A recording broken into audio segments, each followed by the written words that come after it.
அபாரமான ஹாட்ரிக் வெற்றியுடன் team India Asia கோப்பையில ஆதிக்கத்தை செலுத்திக்கிட்டு இருக்காங்கன்றத ரொம்ப பெருமையா சொல்லிக்கிறேன். செமிஃபைனலுக்கு வேற குவாலிஃபை ஆயிட்டாங்க. அதை தொடர்ந்து 2 வெற்றிகளுடன் செமிஃபைனல் குவாலிஃபை ஆயிருக்காங்க பாகிஸ்தான் அணி. ஏன்னா மட்டமா இருக்கு. இந்தியா பத்தி பெருமையா பேசண்டா. இல்லன்னா இந்தியா பத்தி நீங்க பெருமையா பேசுறதுக்கு இருக்கீங்க, பாகிஸ்தானை பத்தி யாராச்சும் பேசி ஆகணும்ல, அவங்களும் குவாலிஃபை இருக்காங்கல்ல. சொல்லிக்கிறவன ஏசியா கப் நடக்கலையே அப்படின்னு எல்லாம் யோசிச்சுட்டு இருக்காதீங்க. நான் சொல்றது மகளிர் அணி, அதாவது விமன்ஸ் கிரிக்கெட் தான் பத்தி பேசிட்டு இருக்கேன். ஒரு பக்கம் மென்ஸ் டீமை பத்தி கொண்டாடிட்டு இருக்கோம், இன்னொரு பக்கம் விமன்ஸ் டீமே அதே அளவுக்கு கொண்டாடணும். பிகாஸ் அவங்க இன்னிங்ஸ் வேற லெவல்ல இருக்கு. அண்ட் என்ன அவங்களுக்கு கொடுக்குற இம்பார்ட்டன்ஸ் ரொம்ப கம்மியா இருக்கு. அதையும் கொடுத்துட்டாங்கன்னா அவ்வளவுதான். இந்த சைடு இந்தியா மென்ஸ் டீம் எடுத்து வச்சுட்டோம்னா இந்த சைடு இந்தியா விமன்ஸ் டீம் தான் அந்த அளவுக்கு ஒரு பயங்கரமான டீமா தான் இப்ப டீம் இந்தியா இருக்குன்றத பெருமையா சொல்லிக்கிறோம். எஸ், டீம் இந்தியாவோட பர்ஃபார்மன்ஸ் ரொம்ப ரொம்ப பெரிய ஆதிக்கத்தோட இருக்கு. அவங்க தான் நம்பர் 1 டீம் இந்த ஏசியா கப்பை பொறுத்த வரைக்கும். அந்த அளவுக்கு போயிட்டே இருக்கலாம். வேஸ்டா டோர்னமெண்ட் நடத்திட்டு உடனே அப்படி சொல்லிட முடியாதுல்ல. கப் கொடுக்கறதுக்கு ஒரு சில டீம்ஸ் இருப்பாங்க. பாகிஸ்தானுக்கு சப்போர்ட் பண்ற ஆட்கள்லாம் வந்து நான் பாகிஸ்தானுக்கு சப்போர்ட் பண்ண அவங்களும் நல்ல கிரிக்கெட் ஆடுறாங்க. சொல்லி இதே வேலை இந்த பாகிஸ்தானுக்கு ஃபைனலுக்கு வந்து நம்மள்ட்ட தோக்குறது. இது அங்க நடக்குன்னு பார்த்தா இப்ப லெஜெண்ட்ஸ் மேட்ச்லயே அதான் நடந்துச்சு. தேவையில்லாம் வேலை பாகிஸ்தானுக்கு. அதானே இப்ப தொடர்ந்து நடந்துருச்சு. இப்ப உமன்ஸ்ல கொஞ்சம் நடக்காம இருக்குல்ல, அது நடந்துரும். அது ஃபுல்ஃபில் பண்றதுக்காக தான் மறுபடியும் முதல்ல இருந்தா. இப்ப செமிஃபைனல் எப்படி 2 பேரும் குரூப் ஏ குரூப் பி ஆட போறாங்க. எப்படி அந்த டீம் சஃபல் ஆகும். அப்ப ஃபைனல் திரும்ப இந்தியா பாகிஸ்தான் மோதுக்கு வாய்ப்பு இருக்கு. கஷ்டம். ஸ்ரீலங்கா அடிச்சிரும். ஸ்ரீலங்கா அடிச்சிரும் பாகிஸ்தான். வாய்ப்பு இல்லடா. அத்தப்பட்டு இருக்காங்க. அது விடு. இப்ப அவங்கள மட்டும் எடுத்துட்டு என்ன பண்றது. அம்மாப்பா லீடிங் ரன் ஸ்கோர்ல அவங்க செகண்ட் பிளேஸ்ல இருக்காங்க. செஞ்சுரி அவங்க வேணா செகண்ட் பிளேஸ்ல இருக்கலாம். மத்த டீடைல் உள்ள சொல்றேன். அது மட்டும் இல்லாம இன்னொரு நியூஸ் இருக்குனே. ஆமாப்பா சொல்லுப்பா. ஆப்கானிஸ்தானுக்கு வந்து ஹோம் கிரவுண்ட் 3 கிரவுண்ட் அலாட் பண்ணிருக்காங்க. இந்தியால 3 கிரவுண்ட், ஆப்கானிஸ்தானோட ஹோம் கிரவுண்ட். ஆமா, அது என்ன நியூஸ்? சாம்பியன்ஸ் டிராஃபில ஆடுறதுக்கும் ஆப்கானிஸ்தான் ஓகே சொல்லிட்டாங்க. அதெல்லாம் பத்தியும் தெரிஞ்சுக்கலாம். இது மென்ஸ் டீம் பத்தி பேசிட்டு இருக்காங்க. ஆமா, இது வேற அது வேற. ஆனா ரெண்டுமே இந்த வீடியோல இருக்கு. அவ்வளவுதான். ஆக மொத்த கிரிக்கெட் ஆரம்பிக்கலாமா?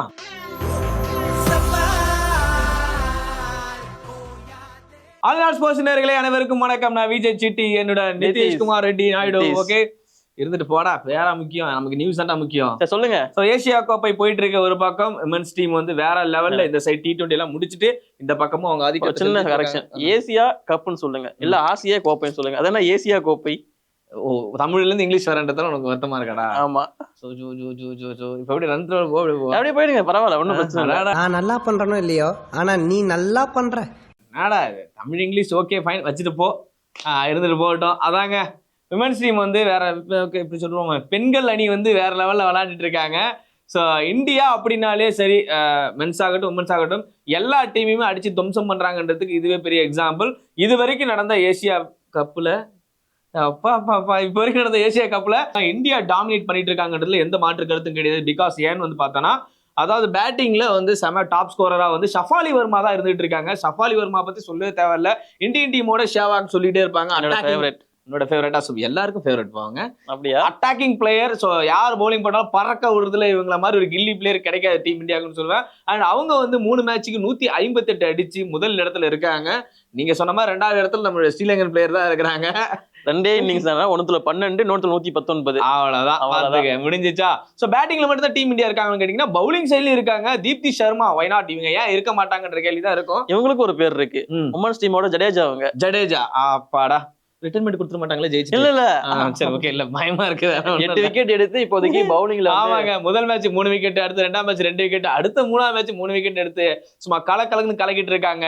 நம்மளுடைய தீப்தி சர்மா, ஏன் ஜடேஜான்னு சொல்லுவோம், தீப்தி சர்மான்னு சொல்லுவோம். ஜடேஜா வேணாம், தீப்தி சர்மா ஆல்வேஸ் அப்படின்னு சொல்லுவோம். 2வது மேட்ச் ஒரு சூப்பரான மேட்சா இருந்துச்சு யூஏ கூட ஆடும்போது.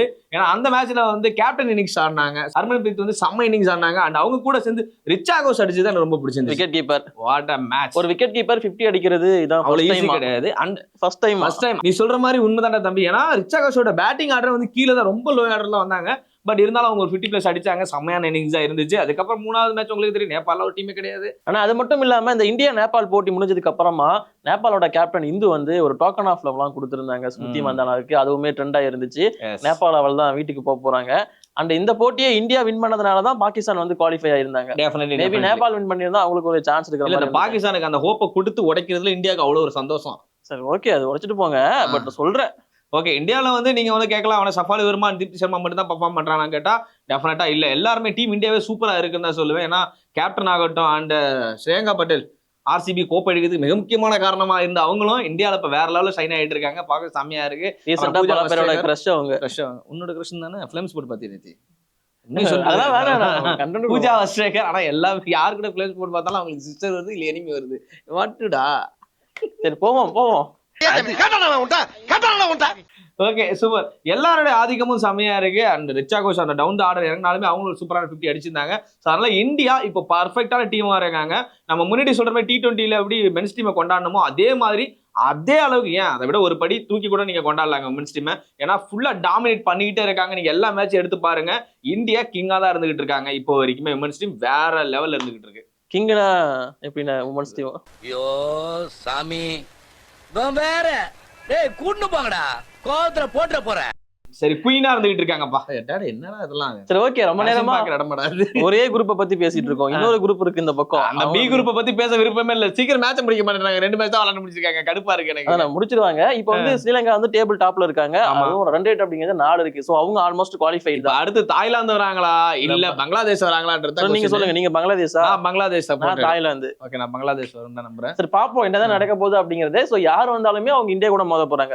ஓகே ஏன்னா இங்க பாகிஸ்தான் ஸ்ரீலங்கா தான் மேக்ஸிமம் செமிஃபைனல் 2 இருக்க வாய்ப்பு இருக்கு. செமிஃபைனல் 1 பிட்வீன் இந்தியா இல்ல தாய்லாந்தா இல்ல பங்களாதேஷா அப்படிங்கறத நம்ம பார்க்கணும். பாத்துக்கலாம் அதெல்லாம். ஓகே ஓகே இது ஒரு பக்கம் இருக்கட்டுமே. ஆப்கானிஸ்தான் மேட்ச் இருக்கு வாப்பா. Afghanistan men's cricket team. So அவங்களால மட்டும் தான் இப்போதைக்கு கிரிக்கெட் ஆட முடியுது. உமன்ஸ் கிரிக்கெட் ஆடக்கூடாதுன்னு சொல்லிட்டு இப்போ கவர்மெண்டா இருக்கிற தாலிபான் வந்து சொல்லிட்டாங்க. சோ அது ஒரு பிரச்சனை போயிட்டு இருக்கு. பட் இந்த பக்கம் மென்ஸ் கிரிக்கெட் இருந்தாலுமே அவங்களுக்கு ஹோம் கிரவுண்ட், அதாவது ஆப்கானிஸ்தான்ல கிரிக்கெட் ஆட முடியாது. எந்த கண்ட்ரியுமே ஆப்கானிஸ்தானுக்கு போய் கிரிக்கெட் ஆடவும் விரும்ப மாட்டாங்க. ஏன்னா அங்க வந்து இருக்கிறது தாலிபானோட ஆட்சி. சோ அதனால என்ன பண்ணிருக்காங்க அப்படின்னா இப்போ இந்தியா அவங்களுக்கு ஹெல்ப் பண்றதுல வந்து சாதாரணமே பண்ணிட்டு இருக்காங்க. அதனால இப்போ இந்தியா வந்து பாத்தீங்கன்னா 3 கிரவுண்டை வந்து அலாட் பண்ணிருக்காங்க ஆப்கானிஸ்தானோட ஹோம் கிரவுண்ட்ஸா. ஆல்ரெடி நொய்டா அவங்க கிட்ட இருந்துச்சு. இப்போ கான்பூர் போட்டிருக்காங்க. லக்னோவை வந்து அவங்களோட ஹோம் கிரவுண்டா அனௌன்ஸ் பண்ணிருக்காங்க. சோ இந்த நொய்டால வந்து பாத்தீங்கன்னா ஆப்கானிஸ்தான் வெர்சஸ் நியூசிலாந்து டெஸ்ட் போட்டி நடக்க போகுது. நீ சொல்ற மாதிரியே ரொம்ப நாள் கழிச்சு அவங்க டெஸ்ட் ஆட போறாங்க. என்னதான் அவங்க டெஸ்ட் ஆடுறாங்கன்னு பார்த்தாலுமே ஸ்பின்ல ஸ்ட்ராங்கா இருக்கு தான் ஆப்கானிஸ்தான். அந்த பிச்சுமே அவங்களுக்கு சாதகமான பிச்சு தான் இருக்க போகுது. ஸோ அதனால நியூசிலாந்து பிளேயர்ஸ் எல்லாம் எப்படி ஃபார்ம்லயே இல்லையே யாருமே. இப்ப அதான் இப்படி நான் இப்படி யோசிச்சு பாக்குறேன், யாருமே ஃபார்ம்ல இல்லடா.